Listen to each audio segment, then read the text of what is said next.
Good morning. It's Wednesday, December 18th. The multi-front war in the Middle East is now 439 days old. I'm your host, Jonathan Schanzer. Welcome back to the FDD Morning Brief. More talk of a possible hostage deal. Rumors were flying around yesterday that Prime Minister Benjamin Netanyahu of Israel was said to be on his way to Cairo to push a deal across the finish line in Egypt. Those reports turned out to be untrue, but CIA Director Bill Burns did head to Qatar amidst talk of progress. I'm not usually optimistic about these things. At least I wasn't until after Yahya Sinwar met his fiery end. Ever since then, things have gone rather poorly for Hamas and rather well if you're hoping to see this war finally come to a close. Hamas's patrons in Iran are reeling after Israel destroyed their air defenses. Hamas's Hezbollah allies in Lebanon have effectively waved the white flag. Their Syrian allies, the Assad regime, they've been toppled. It really does look like it's time for Hamas to throw in the towel. I'm guessing a deal gets done in the next month before Inauguration Day in Washington here, maybe a lot sooner. We're going to keep our fingers crossed, maybe our toes too. While I deeply appreciate you all, I would be quite pleased to see the end of the war we track every Monday, Wednesday, and Friday here on the FDD Morning Brief. Today's guest is Joe Gebeily. He's the founder and former president of the Lebanese Information Center. He's a leading expert on all things Lebanon. He maintains regular contact with American and Lebanese decision makers. I'm going to get his take on the latest with Hezbollah, Lebanon, and the wider mess in the Middle East in just a few short minutes right here on the FDD Morning Brief. The situation in Syria remains fluid, and I continue to watch so-called experts declare that the new al-Qaeda-aligned rulers of Syria are moderates. Hayat Tahrir al-Sham, or HTS as it's known, is an al-Qaeda group. So that seems like a truly asinine thing to say with a straight face. The most positive thing we could say right now is that we hope Israel's new neighbors are not jihadi psychopaths, but we're pretty sure they are. The world has witnessed the rise of a few other Islamist regimes in recent years. The Islamic Revolution of 1979 was an unmitigated disaster for Iran. The regime is the most prolific state sponsor of terrorism in the world today, and most recently thrust the entire region into a 14-month war that is ongoing. Sudan saw the rise of a Muslim Brotherhood government in 1989. The Omar al-Bashir regime hosted al-Qaeda, carried out a genocide in Darfur, and then allowed Iran to utilize its territory to spread terror into Gaza, Africa, and beyond. The Taliban came to power in Afghanistan in the mid-1990s. They hosted al-Qaeda when it carried out the attacks of 9/11. That launched the American war on terror that rocked the Middle East for more than a decade. When each of these regimes emerged, there were useful idiots in America claiming to be experts, swearing up and down that their guys were moderates. Right. Bottom line, when jihadists run a country, we know where things are going. Historically speaking, it's nowhere good, not by a long shot. Now for your headlines. Headline 1, the FBI unsealed charges against 2 Iranian men in connection to the drone strike last January that killed 3 U.S. service members in Jordan. One of the defendants is a U.S. citizen. He's a 42-year-old dual national from Massachusetts who is currently employed at an American microelectronics manufacturer. U.S. authorities arrested him on Monday. Italian authorities arrested his co-defendant in Italy at the request of the United States government. The pair are charged with conspiring to export sensitive technology for use in Iranian military drones. We're talking about a serious violation of U.S. export control and sanctions laws. The FBI apparently identified these guys by tracing the navigation system from the drone used in January to an Iranian company owned by defendant number 2, who allegedly established a front company in Switzerland to facilitate this tech transfer scheme. Pretty complicated. We're going to learn more, but from what we know right now, these two have been working together since at least 2016. And that makes you wonder what else they were able to get into the hands of the Iranian regime. Headline 2, the U.S. military conducted an airstrike against the Houthi command and control facility in Yemen. According to U.S. Central Command, the Houthi rebels used the facility to coordinate operations, including attacks against commercial vessels and U.S. Navy warships in the Red Sea and the Gulf of Aden. The same day, the IDF intercepted a drone over the Mediterranean that was fired from Yemen. Hours later, the Houthis fired a ballistic missile at Israel, triggering sirens in and around Tel Aviv. Israeli air defenses shot down the missile before it crossed into Israeli territory. We were tracking that one right here on the FDD Morning Brief on Monday. But for those keeping score at home, that makes 6 Houthi ballistic missile attacks against Israel since November. Something's got to give here, folks. This cannot continue. Headline 3, Israeli authorities caught yet another Israeli allegedly working on behalf of the Islamic Republic of Iran inside the country. There have been a bunch of these in recent months. This time, the suspect is a 23-year-old resident of Jerusalem. According to the Shin Bet, Israel's domestic intelligence service, Iranian intelligence officials recruited him to conduct security missions in Israel in exchange for cryptocurrency. It's been going on since October. The spy has been working with his Iranian handlers primarily over social media, from what we understand. He allegedly surveilled houses in Netanya and Jerusalem, offered to sabotage Jerusalem's light rail system, which has been a repeat target of terrorists associated with Iran. And he also looked into purchasing a firearm, silencer, and components for a DIY bomb. He was tasked with recruiting new operatives for the Islamic Republic as well. That's obviously not happening any longer, but as always, I wonder how many others like him are still circulating inside Israel working for the Islamic Republic of Iran. All right, it's now time for my conversation with Joe Gebeily. Dr. Gebeily is a retired physician who now serves as the chairman of the board of the Lebanese Information Center in the United States, a grassroots organization focused on Lebanese affairs and the Lebanese American diaspora community. We've got plenty to say on Hezbollah, the Lebanon ceasefire agreement, and what to watch for in Lebanon now that Hezbollah is significantly weakened. So without further ado, let's hear from the good doctor right now on the FDD Morning Brief.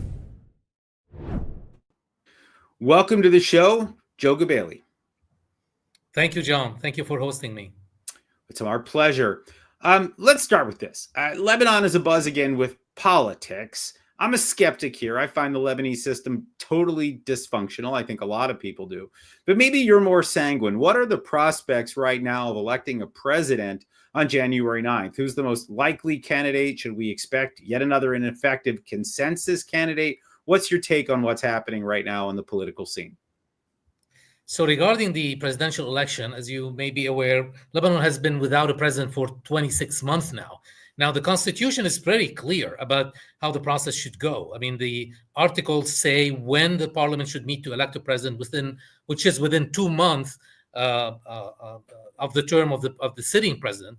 Now, all of this has not happened because of the Speaker of the Parliament, who's an ally of Hezbollah, has blocked the election of the president, either by not calling for electoral session or by directing the members of the Parliament to boycott electoral session, thereby preventing a quorum from happening. Now, Berry has promised the international players mainly, and especially the U.S., that he will hold election. He will call for a session and hold the election and make sure there is an electoral session with successive rounds on January 9th. So it is expected so far, it is very likely that we will have elections on January 9th.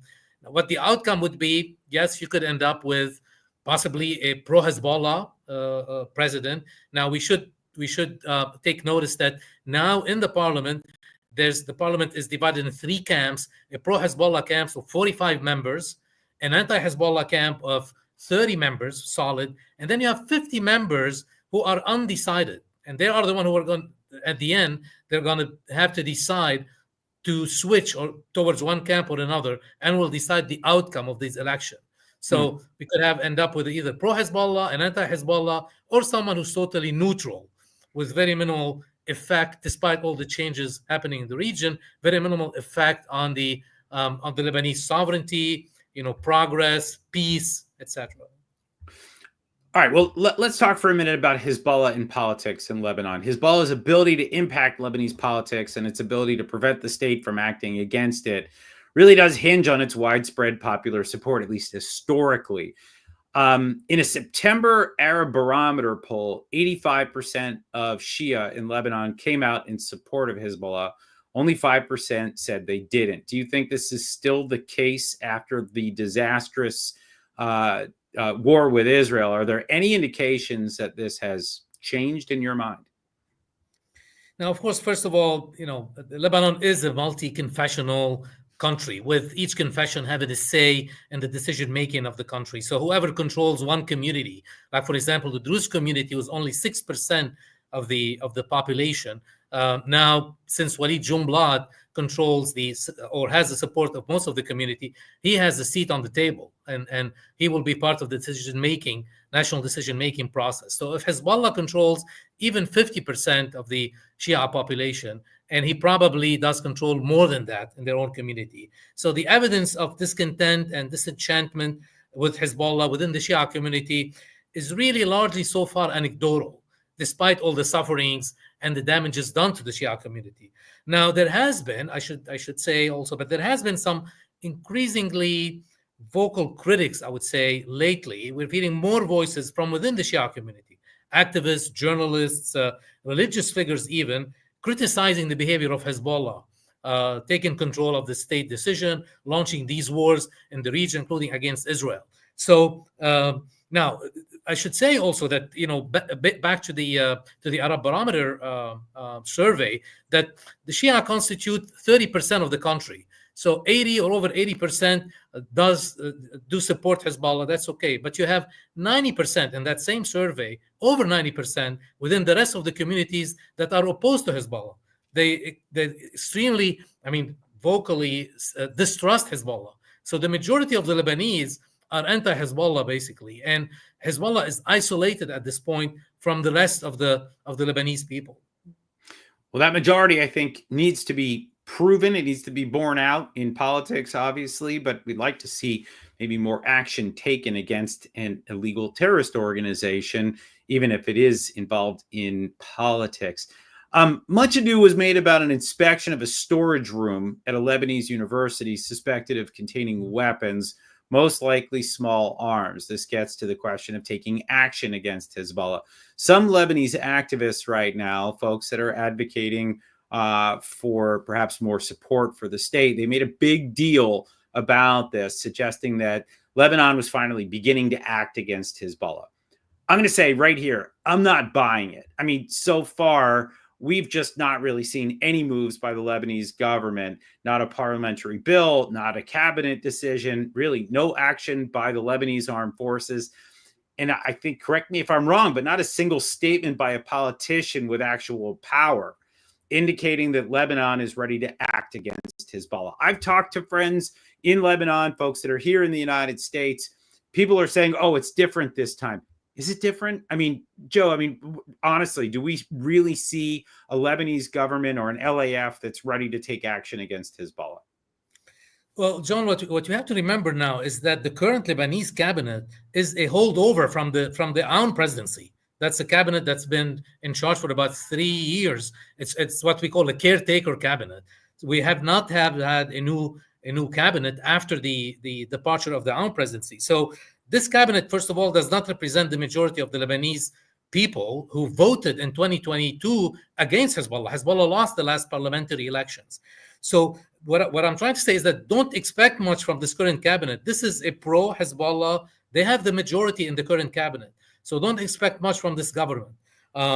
And of course, Hezbollah relies on allies within the different communities because, as I said earlier, they are a minority in the country. So you will see sometimes voices from politicians defending Hezbollah. But today, you also hear voices, Samir Jaja, the head of the LF party the other day, said publicly, in more than one interview, to Hezbollah, game over. You're done, guys. Give up. That's it. Give up your weapons. And you hear it more and more from other politicians from what I call the sovereignty camp, the camp that's been calling for a long, long time for Hezbollah to give up their weapons, for the state to extend its authority over the whole of the country. Unfortunately, what we've seen from the previous governments are either one who were unwilling to confront Hezbollah, accommodate Hezbollah, even though privately they would tell you they don't want Hezbollah around, but they're not willing to stand up to them, or from others who could be complicit with Hezbollah.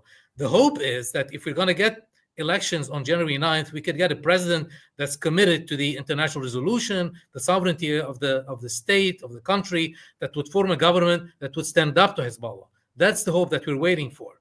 So forget about the current government. We're looking for 2025 to get something different. All right. I mean, we can hope. Hope is not exactly a policy, but I guess that's all we're working with right now. I want to talk reconstruction for a minute. There are areas that have been damaged significantly in Lebanon in the war that Hezbollah launched against Israel. How much of these areas are under Hezbollah influence, and how much of the reconstruction aid will come from abroad versus coming from within, from Lebanon? And is the government expected to rebuild the Hezbollah areas, even though the group was entirely responsible for launching yet another disastrous war in Lebanon? I mean, Naim Qassem said that Hezbollah is bringing its own money from Iran, roughly $1 billion from what we hear, and will even supplement shortfalls in some of the government's reconstruction payouts. Do I have this right? And are Hezbollah and the Lebanese government actually working together for the reconstruction of Lebanon? That obviously doesn't portend well when you talk about trying to separate out Hezbollah and the Lebanese state. Yeah, you're absolutely correct. I think there have been voices, political, I guess, statements made telling, the government basically, you should not be paying for the damages done by Hezbollah. Hezbollah should repair what damage they did. Now, of course, on the other hand, you might hear from civilians who say, well, this is not our fault. This is not our decision that, for example, the building where I lived or the apartments that I owned, etc., was hit by the strike. Now, I have to say that Israel did conduct very surgical strikes. So the areas, to answer your question, that were hit were mostly Hezbollah areas. Now, unfortunately, Hezbollah hit their weapons in civilian neighborhoods. So these neighborhoods were hit, and sometimes this is not the fault of the civilians, were hit badly. You have 100,000 houses being destroyed during this war, and these need to be rebuilt. So the question, there's a lot of I guess, hesitancy on how to deal with this situation. You might have innocent civilians who lost their houses that need assistance. At the same time, this is the fault of Hezbollah. So the answer is still not being, or the problem still has not been resolved. There is assistance that Hezbollah is providing today from their money, as you said, that they got from Iran. And Naim Qassem thanked publicly the Iranian, and he thanked also the Iraqis, although most of it, is money coming from Iran for the assistance. But the government will be involved in reconstruction. Now, there was a conference in France that committed 800 million to assist with. It was mainly the displaced, or they were the displaced first, and also part of it could go to reconstruction. What we're hoping, John, is that the mistake of 2006, you remember 2006 war, that the money that came from abroad, which was in billions, unfortunately was channeled through Hezbollah's charity organization, reconstructions companies, or even municipalities. We hope that this time the friends of Lebanon who are helping will make sure that the money goes directly to the recipients, the civilians hit, if we want to help those civilians, directly to them, not through any charity organization or any institution that could be remotely related to Hezbollah.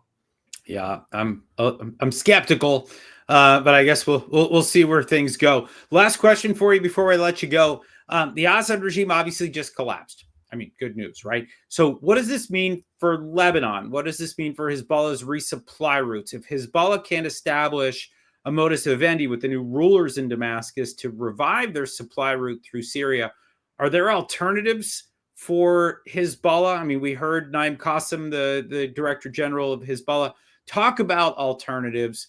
What is he referring to, and how do you see things shaping up on that eastern border of Lebanon?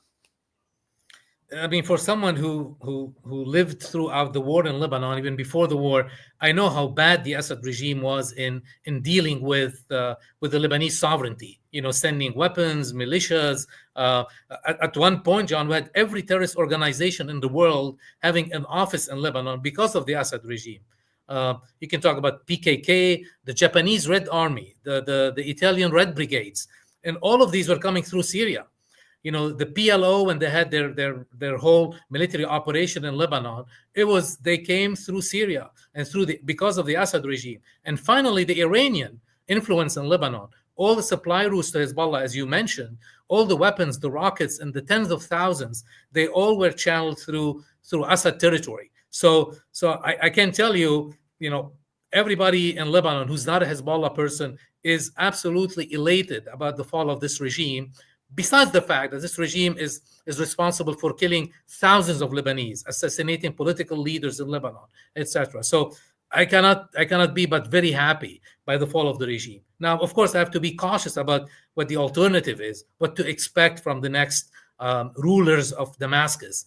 But I think, to me, anything cannot be worse than the Assad regime. Now, there is a role for the Lebanese state to extend its sovereignty, to control the borders fully, which they started already, and to prevent any, weapons or illegal supply of smuggled material or etc. to come through Lebanon. There is a responsibility for the Lebanese state to do that. They started already, and it should be completed. Well, I hope that it is. I guess I'm concerned. We've seen the performance of the LAF in the past. They haven't really done a whole lot to prevent weapons from coming through from Syria. And of course, we know that even though Al-Qaeda has now replaced Assad, and Assad was an Iranian tool, we know that the Iranians and Al-Qaeda have actually cooperated in the past. So I guess I'm skeptical of the LAF. I'm skeptical of a lot of things, but you've shed a lot of light on the questions that I've asked, and I thank you for that. Dr. Joe Gebeily, thank you very much for joining us this morning on the FDD Morning Brief. Thank you, John. All right, here's what FDD has on tap for you today. FDD's chief executive, Mark Dubowitz, joined FDD's Aaron McLean on Aaron's excellent School of War podcast. You got to check that out if you have not. The two of them discuss developments in Syria. Mark breaks down the chain of events that led to the downfall of Syrian butcher Bashar al-Assad, and he provides his state of play for the wider region. It's well worth a listen. My colleague Mark Montgomery has a piece in The Hill explaining why the incoming Congress must modernize the U.S. government's approach to cybersecurity. Mark highlights several priorities, including updating our federal privacy framework and addressing the country's cybersecurity workforce shortage. With several of the top cyber legislators on both sides of the aisle set to leave Congress in January, it's time for new folks to step up and get to work. And finally, FDD's Natalie Kanal and Ahmad Sharawi published a piece in FDD's Long War Journal offering a window in the Assad regime's multi-billion-dollar narco-trafficking enterprise. Syria watchers have long known that Assad relied on the production and sale of the illicit drug called Captagon to stay financially solvent. Well, now, with Assad gone, new details about the regime's narco empire have come to light. Natalie and Ahmad review the latest evidence, and let me tell you, it's damning. And that, folks, is going to do it for today. Read our expert analysis on our website, fdd.org. Read our quick takes on X, as always, at FDD. Check out our Instagram and YouTube channels and support our work with the tax-deductible donation at fdd.org/invest. I'm going to say it again. The end of the year is fast approaching for that 2024 tax-deductible contribution to the Foundation for Defense of Democracies. I urge you to consider. Tune in Friday for another episode of the FDD Morning Brief. Returning guest Andrew Fox, a British Army vet and research fellow at the London-based Henry Jackson Society, will join me for a discussion on his latest report that's making waves because it challenges Hamas's casualty count in Gaza. We're going to get into the weeds on that one and also maybe talk for a minute or two about what's happening across the pond over there in the UK. See you Friday, I hope. As always, I'm Jonathan Schanzer signing off for FDD.